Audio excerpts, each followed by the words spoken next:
Hello, everyone, and thank you for joining us at Coalesce. My name is Jillian, the one and only Purple Muse. Outside of Coalesce, I lead the community advocacy team at DBT Labs. I will be your host for today's session, Escape from Data Island, Orchestrate and Connect Your Data Stack for Smooth Sailing.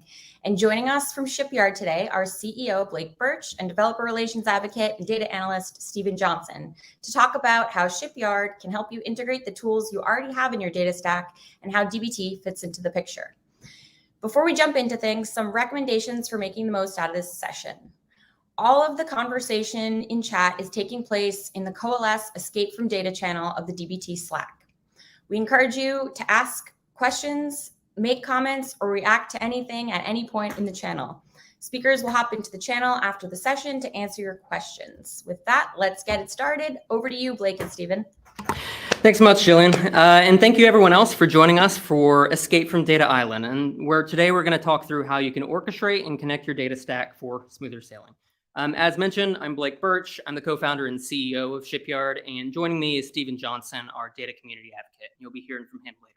In case you're not familiar, Shipyard is a modern data orchestration platform that makes it easy and breaks down the barriers of entry for data teams to launch, monitor, and share their data workflows.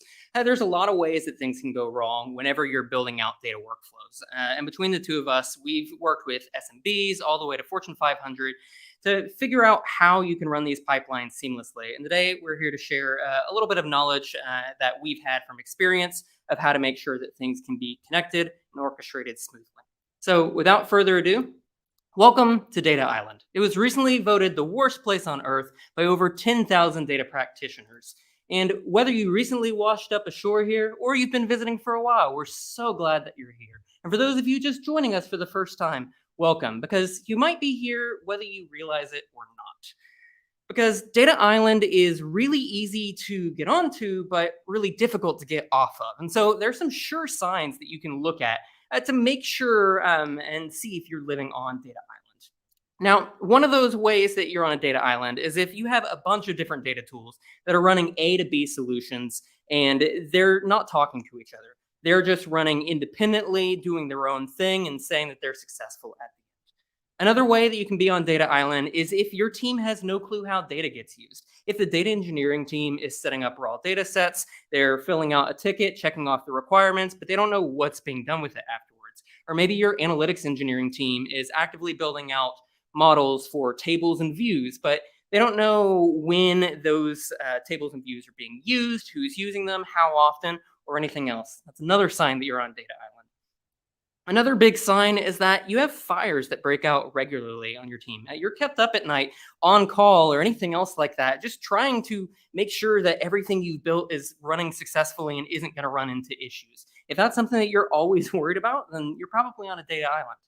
And the final thing is if you have no one in your organization actively trusting your data, you're having conversations with people saying like, can you check into the dashboard because you remember that last time when something went wrong with this column and it wasn't right? I just want you to check it again just to make sure. Those sort of conversations happen all the time and are a clear sign that you're probably on a data island. Now, we've established what it looks like if you're on a data island, but our goal is to try and help you turn those data islands into a connected data archipelago where there's shared context and shared information all across the board about what your team is doing. And the easiest way to kind of dive into this and make sure that you understand what these data islands look like is to set the stage with a typical data journey. Now, you're going to see here, there's a lot of different logos and a lot of different things that we're throwing out there. Know that we're impartial to which data vendors you use at each of these stages. We love all the data vendors and have connections built for all of them, but we want to make sure that we're on the same page for what this journey can look like.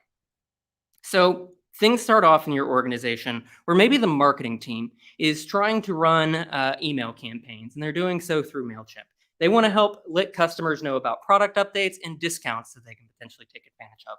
And as they're running those marketing campaigns, they eventually realize that they need to know how they're performing. So they come to your data team and say, hey, I'd really like to have some analytics on these email campaigns. So you say, sure, we can help out with that. So we're going to ingest that data and store it directly in our database. It's raw data, it's event data to know how people are interacting with the emails, and that can end up in a issue where it's almost too much to analyze. So your team builds out DBT models to transform the data into views and tables that you can actively use. And once you have that in place, you're actively analyzing it ad hoc in a notebooking solution. And the marketing team says, hey, that's great. I really appreciate those ad hoc analyses that you have. But really what I want is the ability to see how performance is happening all the time, like every 7 days and with my own filters. So you build out a dashboard to help make sure that they can do that. And when they see the results, they're like, this is fantastic. Actually, we're using this other tool. It's called Mystery Machine Surveys. Nobody on your team has ever heard of it, and you can't find it anywhere. So you have to build out your own Python scripts and API connections to dump that data in and then build out more data models just to connect it all together. And then the marketing team says, hey, actually, those dashboards are great, but we wish that we could have reports sent to our vendors and our partners on a weekly basis. So you build that out. And then the sales team gets wind of all these cool things that the marketing team is doing and says, hey, we actually want all of that data from the marketing team in our CRM, because if we know how people are actively engaging with the marketing campaigns, we can do better sales. And then once we have that information in there, hey, it'd be nice if we could actually score those customers with a machine learning model to know when people are interacting so we can reach out to them. But what would be even better is if we actually had a data alert so we knew exactly when someone interacted so we could reach out. And the marketing team says, hey, I don't want to be left behind. Give me the sales data so that I can know when things are happening, so I can send a survey to someone whenever something is going wrong or when they're being reached out to. And then you have all these different data touch points that are happening that you realize you have to build out data tests to keep it all together. And this is so much just happening in a small period of time. And it's just a portion of what your data teams are probably building out on your side. And even with this example, there are 19 independent points of failure. Every single one of these arrows is a way for something to go wrong, where a server maybe can't be reached, or maybe data goes wrong, is loaded incomplete, takes longer to load, or anything else like that.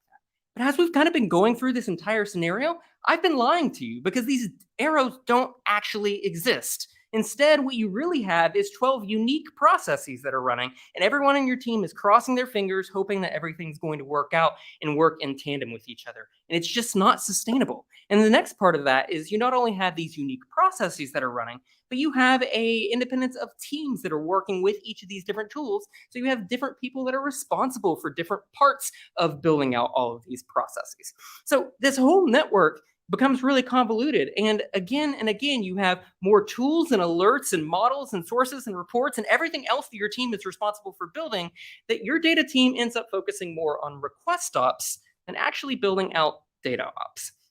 And when you're so focused on just trying to get these requests right and get things out the door and build out all these processes, something will inevitably go wrong. And so if we look at the example that we just kind of walked through in an isolated form, let's say that you have to go and build out dashboards and deliver them by 8 a.m. every single morning. If we look at Tableau over here, we need to make sure that this gets refreshed at 7:55 so the sales team can look at it at 8. And we need to make sure that the machine learning models are refreshed at 7:30 so that they can go into the dashboard. And well, DBT models need to be run before that, and they normally take 20 minutes, so we'll run them at 7. And your tests and grid expectations need to happen before that. So you need to run that at 6:30, but your tests rely on all the data to be loaded correctly. So you run that at 5:30, except for Salesforce, which maybe takes a little bit longer than normal to load. So you run it at 5, but you actually need all the data from reverse ETL to load first. So you're having to run that at 4 o'clock. And if that's a little bit difficult for you to follow, your data team is probably struggling to follow and map out all the different scheduling logic that you actually have in place right now. Because what happens when you have this sort of scheduling logic is that one thing goes wrong and wreaks havoc across the board. So let's say that that Salesforce job takes 3 hours to run instead of the normal amount of time. Well, what actually happens is that your Salesforce data runs and then it delivers bad data to Snowflake, which then has bad tests, which then runs bad models, which then results in bad data happening in your Tableau dashboards. But the reality is that the only thing you see in your systems when they're independent processes is that there's green across the board. Every tool is saying, I ran successfully, pat yourself on the back, we did a great job. But that's not really what's happening under the hood. What you see is that each of these tools say, I saw my thing, the Salesforce data loaded successfully, therefore it must have been a successful thing, and none of the other data is impacted. But we know that's not the case. So how do you go about solving an issue like this in your organization? We really see this as like 3 steps to implement data orchestration, which is the escape plan for getting off of Data Island. The first step is just having awareness of the problem. You need to make sure that in your organization, you are on, whether it's a scratch piece of paper or it's a diagramming tool, you're figuring out and mapping out the data from source to destination. So that means that MailChimp data that you have, you verify that when the MailChimp data loads, it then needs to run these MailChimp tests. Once those MailChimp tests finish, then you need to run the DBT models for MailChimp. Once those finish, then you need to kick off dashboard refreshes, machine learning model deployments, alerts, and everything else. Once you have that actually mapped out, then you can take the next step of implementing the actual connection points between all of those steps. So your goal is to make sure that you're actually building a pipeline that says, as soon as the MailChimp data loads successfully, only then can I run the test for MailChimp. And after those run successfully, only then can I run the next steps and so on and so forth. And you want to just do this one source at a time because it's extremely important to make sure that you're able to kind of build up with things over time. And as you start to do that and you have more and more of your tools that are actively connected together, then you can actually start having enforcement in your organization, which means that when there is a new request that comes through the door, you can connect that to everything else that's actively running in your pipelines. And that has to be really something that you are steadfast on and you make sure it continuously happens to ensure that there's no rogue data or rogue processes that are running in your organization. And when you look at the type of examples that we just walked through, without orchestration, you typically end up in a situation where processes run with incomplete data. And instead, with orchestration, when it's connected together, processes only run after they pass checks, preventing bad data from ever getting delivered. And instead, bad data is actually helping you out because it's stopping the pipeline. And by stopping the pipeline, instead of errors going unnoticed for weeks, you are able to identify the errors immediately in terms of what you build. And instead of users finding those errors first, you are actively learning about those before the users. And you can even make sure that they have alerts and notifications to say, hey, we had this data issue. Your dashboards, your models, anything else is going to be affected. We're currently looking into it. And because you know what went wrong, you are able to fully pinpoint those issues and get visibility into the root cause of all your issues. So there's all these benefits for when things go wrong to prevent bad data from going out. But on the opposite side, orchestration is also able to get you out of this stage where you're scheduling everything to run and the whole process takes 4.5 hours. But if you add up the times that everything takes, it should maybe only take 2 hours. And data orchestration makes sure that you are able to get data delivered into the hands of people ASAP. So it's a whole lot smoother of a process and you're able to get more from the system. We know data orchestration it's not easy to get implemented. And that's why I'm going to kick it over to Stephen to talk about some of the difficulties of getting data orchestration set up.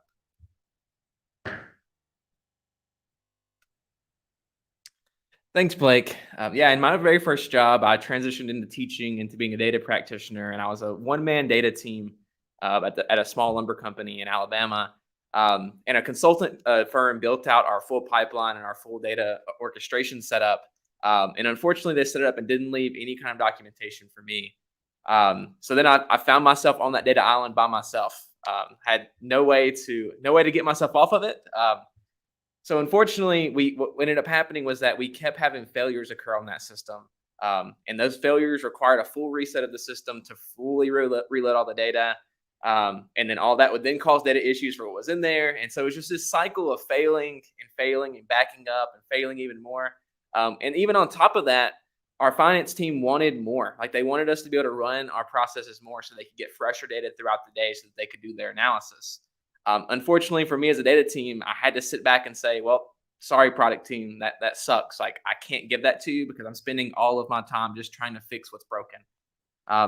During this time, like this is a lot of learning for me, just being new in the space. And I learned that orchestrations is more than just a set of tools. Like we had all the software we needed, but orchestration is more about building a mindset around that orchestration. And so kind of the first thing I learned was that like once those finance dashboards aired out, it took me months to figure out where the data was actually coming from to build that Power BI dashboard.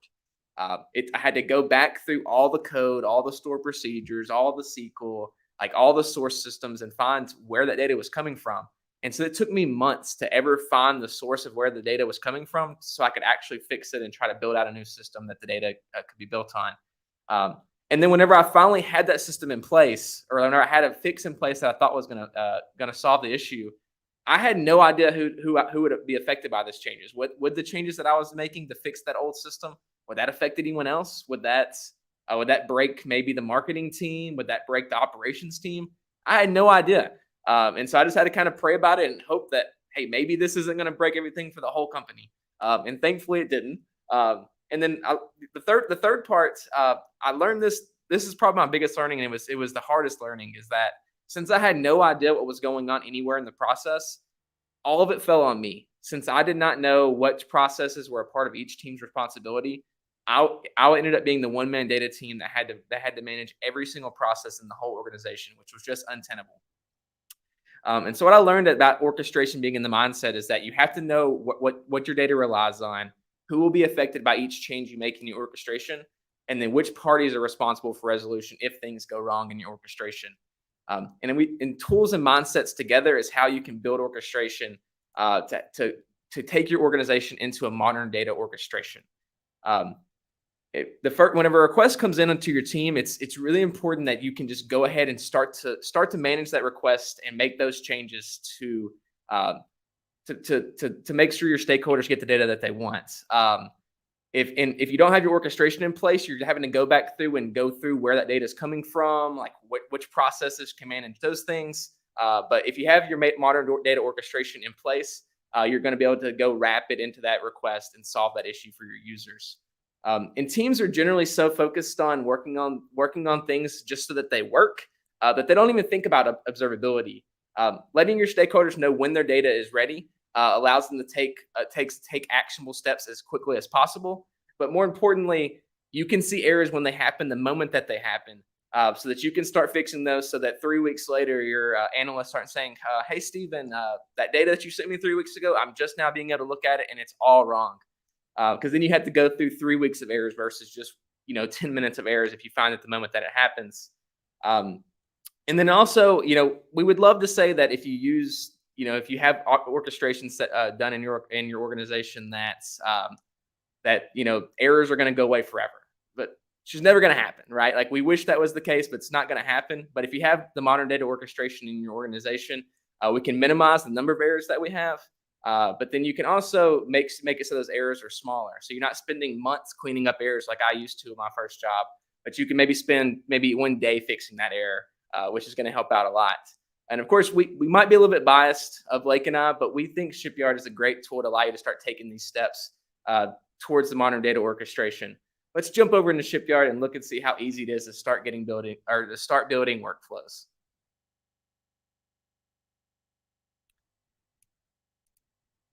So you can see we jumped into Shipyard here, and you can see that we already have a workflow already built. We call workflows fleets inside of Shipyard. You can see it's a similar process to what we had that Blake had earlier. It's just we're starting off with a 5-trend sync, and then once that's successful, we execute a DBT cloud job. And so it's going to start that DBT cloud job, and as soon as that job is started, it's going to jump into the next task, which we call a vessel inside of Shipyard, which is going to check when that DBT cloud job is finished. And so it's going to go back and check and see if it's finished, and then come back. And so it's going to keep checking it until it either comes back as a failure or a success. And you can see that we have a branch going off that if it's successful, we'll refresh that Tableau data source. And then if the run is just complete, we'll download the logs and artifacts from that DBT cloud job. And then we will upload those DBT logs into Amazon S3. So inside of Shipyard, we have 3 job statuses that you can branch off of with. You can have it's successful, completion, or errors. So what we're going to do is we're going to add 1 extra task to this fleet. So let's say that your team, they have a Tableau dashboard, they have their logs. Let's say that they want to use a notebook to build out their analysis as well. So let's say that they want to use Hex.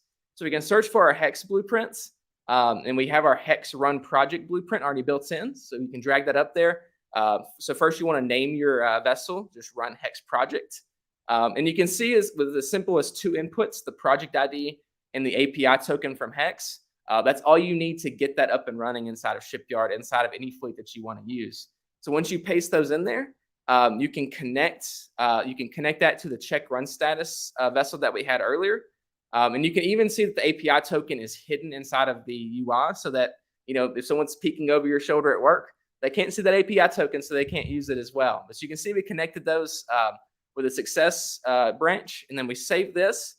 And so before we run this, we want to look at the triggers to see how we can run it. So you can always click run now in the top right-hand corner to kick it off anytime you want. But we also have scheduling triggers that you can schedule based on the hour, the day, a week, or month. So you can go crazy on those. And then we also have webhook triggers that you can kick it off programmatically if you want to kick it off with any other software as well. And then we also have version control inside of Shipyard as well, so that if you make any kind of changes inside of your fleets, you're going to be able to see those as they happen historically. And then so you can also compare back and forth. So that the change we just made, adding the hex, that was version 3. So if I can click compare to latest and scroll down, you're going to see that there's that run hex project. So it's green. So that's what was added between version 3 and 4. If something was deleted, it would be red. I can also revert to this version, or I can create a new fleet from this version. So if you want to do something experimental with that new version, you can always create a version or a fleet from the old version to keep it running in production while you're experimenting on the old version. We also know that sometimes it's hard, like you have the ideas on what you want to establish inside of your organization, but sometimes it's hard to take those steps to get there. So we also have a new product at Shipyard called Words to Workflows. It's in beta currently, but we're releasing it exclusively to Coalesce attendees online and in person. So we'd love for you to try it out. So let's jump in and take a look and see what Words to Workflow can do for your organization as well. So Words to Workflows makes it a breeze to get started building workflows. All you have to do is describe the workflow that you'd like to build and press the button. And our AI will do all the grunt work for you. You won't have to do any of that stuff in the visual editor. We're going to do it all for you here.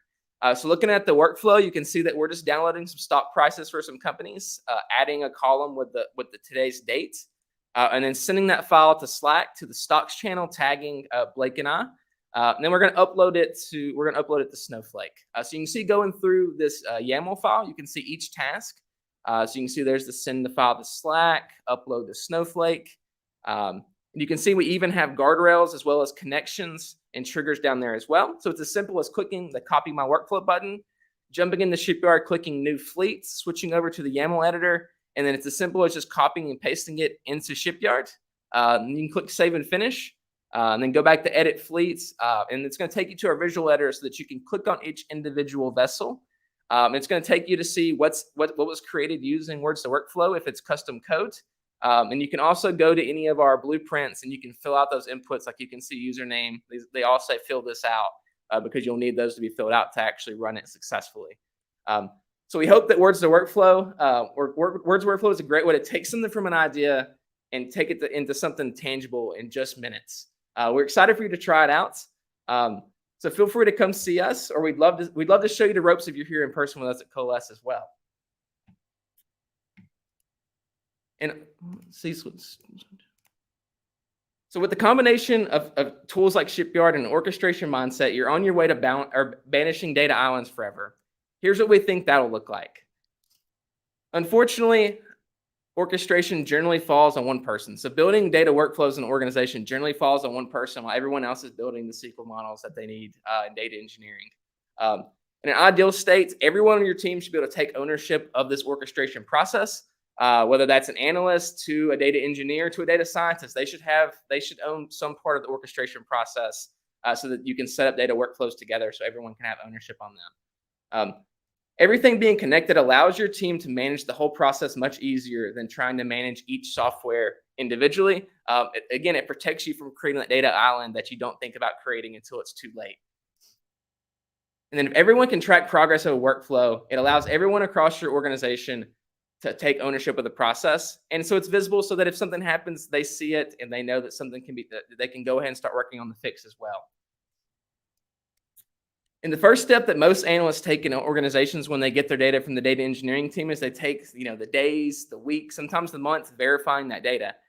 We want data analysts to be able to take their first steps making cool things with data, as opposed to spending days verifying data, which is just wasted time and it's things that they don't like doing. And then, data teams spend the majority of their time putting out fires. Blake and I both worked in data teams, and we've spent most of our time trying to fix errors that happen, as opposed to actually building, new things and actually, doing requests for our stakeholders. Let's build something that takes out the grunt work, and let us focus on building cool things and doing the things that we love in the data field, as opposed to just putting out fires and fixing errors over and over and over again. And again, we thank you so much for joining us for our presentation today. If you have any questions, feel free to connect with us on the Coalesce Escape from Data channel, or feel free to connect with us on LinkedIn as well and send us some messages. And we'd love to talk to you about data islands or just about orchestration in general.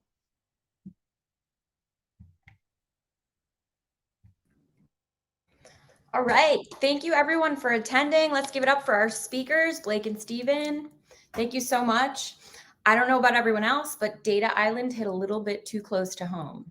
If you have any questions for Steven and Blake, be sure to leave them in the chat.